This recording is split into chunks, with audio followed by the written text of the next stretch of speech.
ritrovati con l'informazione flash di New Sicilia. Le salme della bambina di 6 mesi morta all'hotspot dopo l'arrivo a Lampedusa e quella di una donna annegata al largo dell'isola verranno imbarcate sul traghetto di linea veronese che giungerà in serata a Porto Empedocle.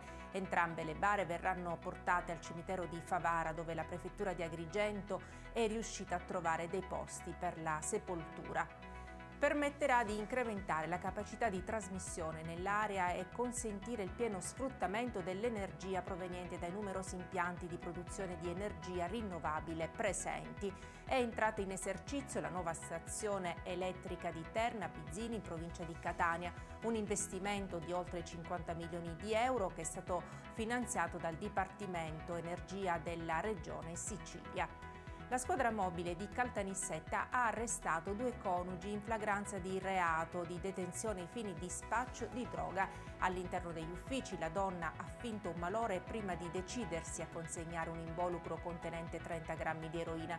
Il marito, oltre ad essere arrestato in concorso con la moglie per il trasporto di droga, è stato denunciato per sostituzione di persona. Aveva infatti fornito false generalità. Nuovo stop all'uso dei cellulari in classe arriva dal Ministro dell'Istruzione e del Merito Giuseppe Valditara, il quale con una circolare vieta agli alunni di utilizzare il telefono e dispositivi elettrici in aula. Il motivo? Elemento di distrazione e mancanza di rispetto verso i docenti, ha affermato il Ministro.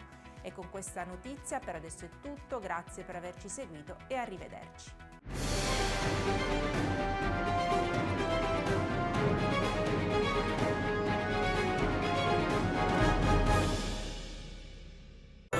Natale ad Acireale. Dall'8 dicembre all'8 gennaio nel centro storico mercatini, circuito dei presepi d'arte, la casa di Babbo Natale, la pista di pattinaggio sul ghiaccio, concerti musicali nelle chiese, laboratori, il trenino turistico natalizio, oltre a tante iniziative di solidarietà.